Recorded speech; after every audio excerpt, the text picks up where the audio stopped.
माननीय श्री दीपेंद्र हुड्डा जी।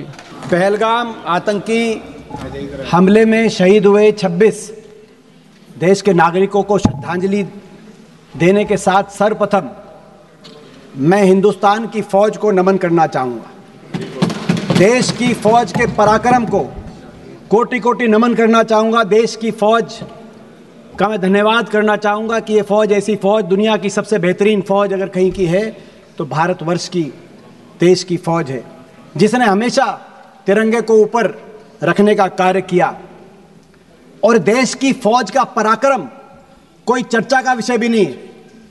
बार बार सत्ता पक्ष की तरफ से देश की फौज के पराक्रम को लेकर बात कही जा रही है, इसमें हम सब शामिल हैं।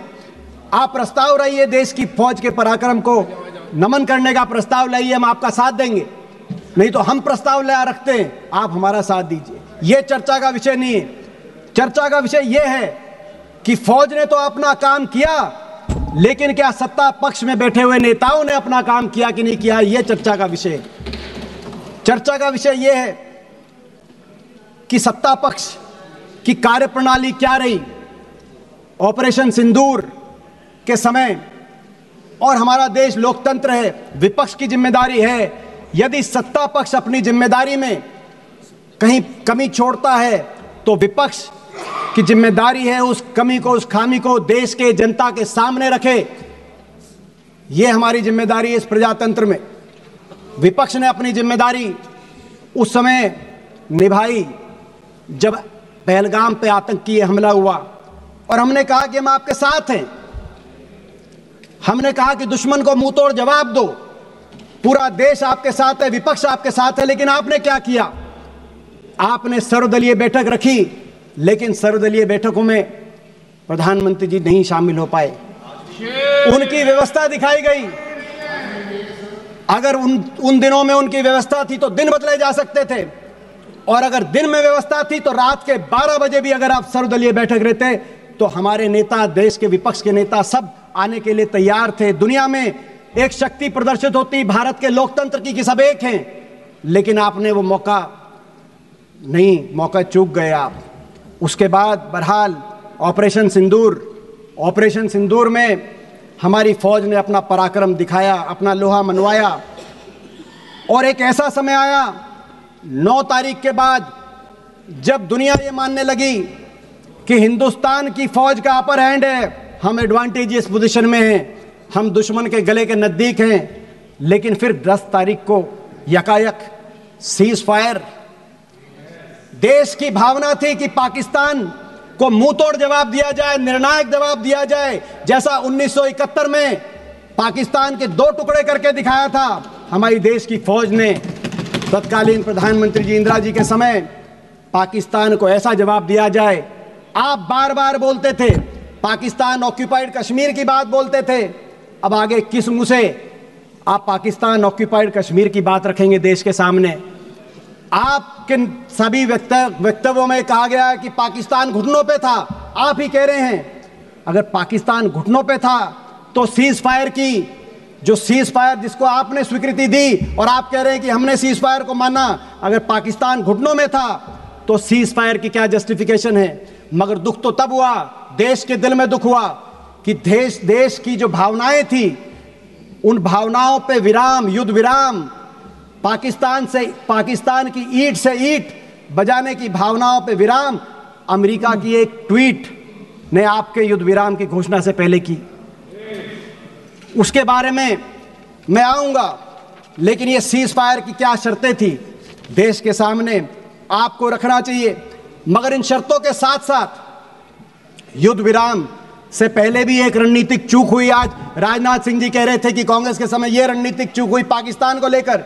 सबसे बड़ी रणनीतिक भूल उस समय हुई, आदरणीय विदेश मंत्री जी बैठे जब इन्होंने टेलीफोन करके कहा कि हम केवल आतंकी ठिकानों को निशाने पे ले रहे हैं, मगर हम किसी मिलिट्री या सिविलियन ठिकानों को निशाने पे नहीं ले रहे। जब ये कहा आपने स्वीकार किया, एक तरीके से क्लीन चिट दी पाकिस्तान की आर्मी और सरकार को, और अलग अलग दृष्टि से आपने देखा पाकिस्तान, जबकि आपके सारे ही स्पीकर्स कह रहे हैं, मान रहे हैं, और देश मानता है, दुनिया को पता है कि पाकिस्तान की सरकार, पाकिस्तान की आर्मी और इन आतंकियों में कोई भेद नहीं किया जा सकता, ये एक हैं।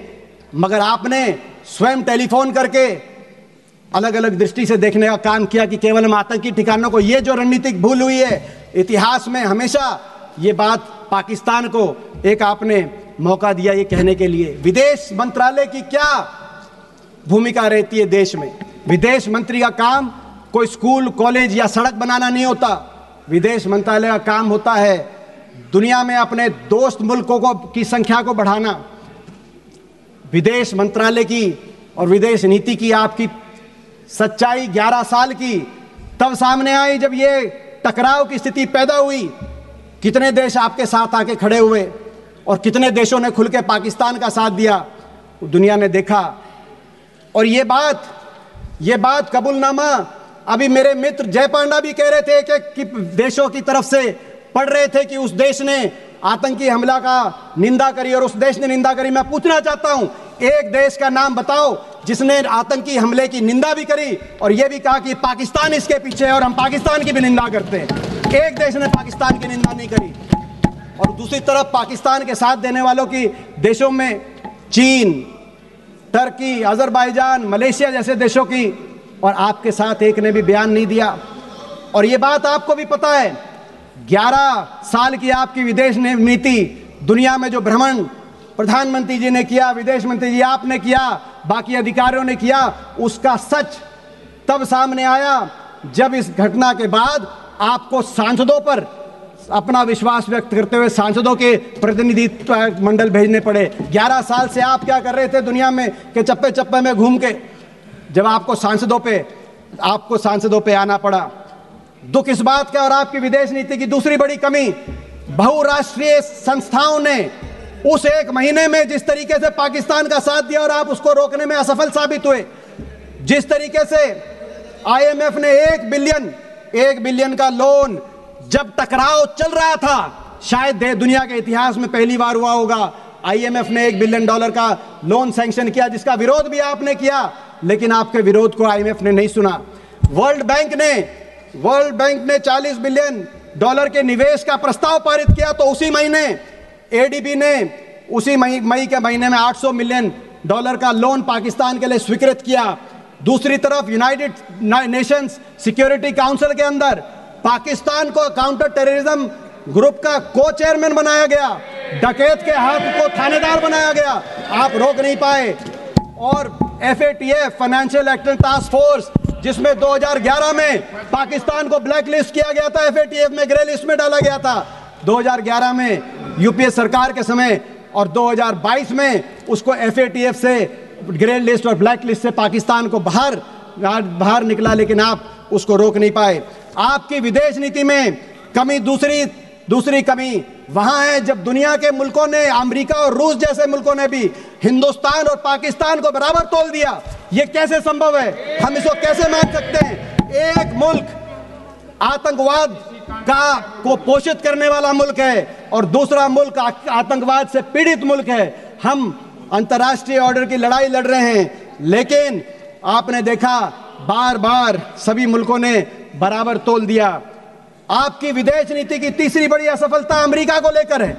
यह वही अमेरिका है, हमारे इतिहास में समय समय पर अमेरिका को जब आंख दिखाने की बात आई तो हमने आंख भी दिखाई, और जब हाथ मिलाने की और मधुर संबंधों की बात आई तो पिछले 2 दशकों में अमेरिका से संबंधों में सुधार भी हुआ। हमने उतार चढ़ाव अमेरिका से संबंधों में देखा है। 1971 में जब अमेरिका ने आंख दिखाई थी कि आप बांग्लादेश के अंदर अपनी फौज मत भेजिए, तो इंदिरा जी ने मुंह तोड़ जवाब दिया था और बांग्लादेश के अंदर हमारी फौज गई थी। आंख दिखाई हमने। परमाणु परीक्षण की जब बात आई तो चाहे इंदिरा जी के समय परमाणु परीक्षण हुआ हो, चाहे अटल जी के समय परमाणु परीक्षण हुआ हो, अमेरिका ने जब रोकने की कोशिश करी तो हिंदुस्तान ने आंख दिखाई और अमेरिका के दबाव को नहीं माना। ये वही अमेरिका है। लेकिन जब अमेरिका से हाथ मिलाने की बात आई, सपोर्ट की बात कर रहे थे, सपोर्ट का लेटर्स पढ़ रहे थे जय पांडा भी मौजूद थे जब राष्ट्रपति ओबामा आए थे। जब मित्रता की बात आई और 26/11 हुआ मुंबई में, तो राष्ट्रपति ओबामा वॉशिंगटन से दिल्ली आए। जॉइंट संसदीय सेशन में मैं भी एक सांसद था, जय पांडा भी एक सांसद थे, और राष्ट्रपति ओबामा ने कहा कि पाकिस्तान के अंदर टेररिस्ट के सेफ हेवन को बर्दाश्त नहीं किया जाएगा। और हिंदुस्तान ये साथ देने निभाने की बात, हाथ भी मिलाया और नजर भी आंख भी मिलाई। मगर अमेरिका, आज आपको यही नहीं पता अमेरिका के साथ आप हाथ मिलाना चाहते हो या उनको आंख दिखाना चाहते हो। और अमेरिका के राष्ट्रपति ने 28 बार कहा कि सीज फायर हमने कराया। उससे भी चिंतनीय बात उन्होंने कहा व्यापार के धौंस दे के दिखाया। बात थी आतंकवाद पे वार की, आ गई व्यापार पे। अमेरिका के राष्ट्रपति कह रहे हैं, अमेरिका के राष्ट्रपति ने केवल व्यापार तक नहीं रुके, उन्होंने कहा कि 5 जहाज गिरे, वो केवल जहाज तक भी नहीं रुके। अमेरिका के राष्ट्रपति जी ने कश्मीर का भी नाम लाया कि कश्मीर में अमेरिका की बात हुई है। और दुख की बात ये, कश्मीर के मामले में और विदेशी हस्तक्षेप के मामले में, क्योंकि इस बात पर भाजपा का, आरएसएस का भी एक स्टैंड रहा है, क्या आरएसएस की भी विदेश नीति बदल गई है? क्या आरएसएस को भी स्वीकार्य है कि अमेरिका हस्तक्षेप कर रहा है? दुख की बात और है, दुख की बात यह है कि 28 बार अमेरिका के मुखिया ने अपने मुंह से ये बात कही और लगातार कह रहे हैं, लेकिन हमारे देश के मुखिया ने एक बार भी उसका खंडन नहीं किया कि अमेरिका के राष्ट्रपति झूठ बोल रहे हैं, गलत बोल रहे हैं। अमेरिका को भी चुनना होगा, अमेरिका को भी चुनना होगा। अमेरिका को कैसे संबंध चाहिए हिंदुस्तान के साथ? दुनिया की एक शक्ति है हिंदुस्तान, भारतवर्ष को पाकिस्तान से का बराबरी नहीं कर सकता अमेरिका को भी चुनना होगा। और मैं आपसे भी कहना चाहता हूं, आपको भी रास्ता चुनना होगा, या तो आंख दिखाओ या हाथ मिलाओ, या तो बातचीत करके अमेरिका से संबंध सुधारो और डोनाल्ड को चुप कराओ, डोनाल्ड का मुंह बंद कराओ, नहीं तो हिंदुस्तान में मैकडोनाल्ड को बंद कराओ। अमेरिका को अधिकार नहीं है, दोनों घोड़ों पे सवार होकर चलने का अधिकार नहीं है। आपकी विदेश नीति की तीसरी बड़ी असफलता चीन को लेकर है। मैं याद दिला दूं, जब आसिफ मुनीर अमेरिका के अंदर लंच कर रहे थे, उनको भोजन दिया जा रहा था और वो कह रहे थे कि डोनाल्ड ट्रंप को नोबेल पीस प्राइज दिया जाए। जब वो ये कह रहे थे, उसी दिन इत्तेफाक से उसी दिन चीन के अंदर ट्राइलैटरल बातचीत चल रही थी, चीन, पाकिस्तान और बांग्लादेश की। ये उस दिन ट्राइलैटरल बातचीत चल रही थी चीन को लेकर। बार बार आपको आगाह किया हमारे नेता राहुल गांधी जी ने, इसी सदन में किया है, लेकिन उनकी बात को आपने हल्के में लिया। और आज आपको आगाह कर रहे, हमारी फौज आगाह कर रही है चीन को लेकर। जो हमारे फौज के deputy chief of army staff है राहुल सिंह, उनका बयान आया कि चीन ये जो युद्ध था, इसमें पूरी तरीके से पाकिस्तान को सर्वेलेंस में, सैटेलाइट में, इक्विपमेंट में, प्लेटफॉर्म में, नेटवर्क में पूरी तरीके से पाकिस्तान का साथ चीन दे रहा था। और पाकिस्तान के डीजीएमओ की बात आई कि जब लड़ाई चल रही थी तो एमओ रूम के अंदर चीन के एम्बेसडर, पाकिस्तान में जो चीन के एम्बेसडर हैं, वो एमओ रूम में बैठे थे, पाकिस्तान के आर्मी के हेडक्वार्टर में बैठे थे। ये पाकिस्तान के डीजीएमओ ने कहा। लेकिन आपका क्या रिस्पॉन्स रहा? आपने चीन के एम्बेसडर को अभी तक दिल्ली में तलब करने का भी कार्रवाई नहीं करी, चीन को कार्रवाई नहीं करी।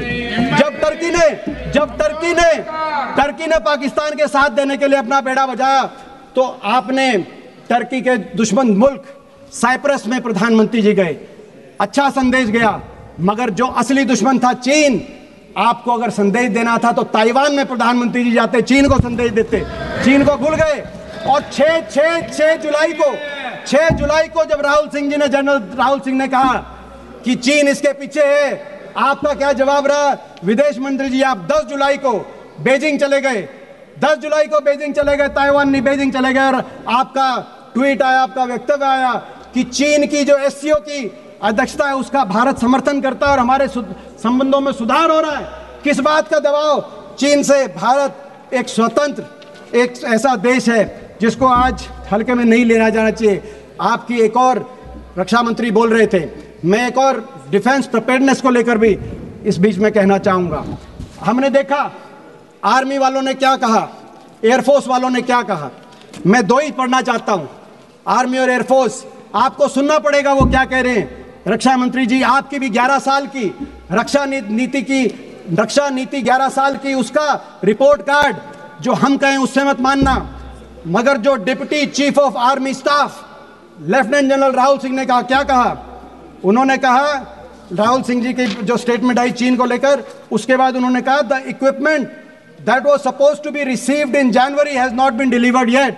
we still depend on a lot of things from outside, and if all that equipment was made available, the story may have been little different. ये उन्होंने कहा। और हमारे एयर मार्शल अमरप्रीत सिंह, जिन पे हमें गर्व है, उन्होंने क्या कहा? उन्होंने कहा, एयर मार्शल ने, हमने नहीं, उन्होंने कहा, not a single project that I can think of has been completed on time. Why should we promise something which cannot be achieved? Hooda ji, air force कह रही है, आर्मी कह रही है, और स्टैंडिंग कमेटी, केवल उन्होंने नहीं कहा, स्टैंडिंग कमेटी, क्योंकि संसदीय स्टैंडिंग कमेटीज की रिपोर्ट पर आपकी सरकार ध्यान नहीं देती। 2018 की रिपोर्ट, 2023 की रिपोर्ट क्या कह रही थी आपको? आप लगातार रक्षा बजट को घटा रहे हैं, जो सही नहीं है, और रक्षा बजट को बढ़ाइए। इन 11 वर्षों में रक्षा budget as a percentage of GDP और एज अ परसेंटेज ऑफ हमारा जो budget as a percentage GDP, इन 11 वर्षों में रक्षा बजट 2.5% से घटकर 1.9% पे आप लेके आए। और ये जो रक्षा बजट एज ए जीडीपी के प्रतिशत में, ये रक्षा बजट 1962 के युद्ध के बाद सबसे नीचे स्तर पर आप लेके आए। और स्टैंडिंग कमेटीज आपको कह रही थी कि ये सही नहीं है। रक्षा बजट आपने कम किया, अग्निवीर जैसी योजनाएं आपने लेके आए, जिसने फौज, देश की फौज पे जिसमें हमें गर्व था, उसका हमारा मानना है कि वो फौज के लिए सही नहीं थी। लेकिन उससे भी एक और दुर्भाग्यपूर्ण बात यह है कि रक्षा बजट में एयर फोर्स मॉडर्नाइजेशन के बजट में भी आपने कटौती करने का काम किया, जो राहुल जी, हमारे नेता, बार बार जिस बात को लेकर आपको आगाह कर रहे हैं। आज हमारे देश में 60 स्क्वाड्रन की जरूरत है, 60 स्क्वाड्रन की, जो एयर मार्शल बोल रहे हैं। 41 स्क्वाड्रन, 41.1 स्क्वाड्रन यूपीए के समय, हमारे समय मंजूर हुए थे 2011 में, मगर धरातल पे केवल 31 स्क्वाड्रन आज एयरफोर्स के हैं। और इन 31 स्क्वाड्रन में से भी कई स्क्वाड्रन ऐसे हैं जिसमें जैगुआर जैसे जहाज हैं। ये वही जैगुआर है जो पिछले 6 महीने में 3 जैगुआर जहाजों का क्रैश हुआ, जिसमें 2 हरियाणा के हमारे पायलट थे, जिनको अपनी शहादत देनी पड़ी। अध्यक्ष जी, मेरी यही मांग है कि हमारा सुझाव माने, तो ये माने कि हमारी फौज को, हमारी एयरफोर्स को आधुनिकता से लैस किया जाए, बजट को बढ़ाया जाए। जो आज हमारी एयरफोर्स के अंदर जिस तरीके से मजबूती, आज 2 फ्रंट 3 फ्रंट वॉर की बात चल रही है। आज पाकिस्तान 82% अपने हथियार चीन से ले रहा है, तो बांग्लादेश 71% अपने हथियार चीन से ले रहा है। ऐसे में नेटवर्क, प्लेटफॉर्म, हर तरीके से आधुनिकता से लैस किया जाए। अब वो ऑपरेशन सिंदूर आप कह रहे जारी है, क्रिकेट जारी मत करो ऑपरेशन सिंदूर के साथ, और करना है तो हमारी देश की फौज को मजबूत करने का आप काम करिए, हम साथ देंगे। धन्यवाद।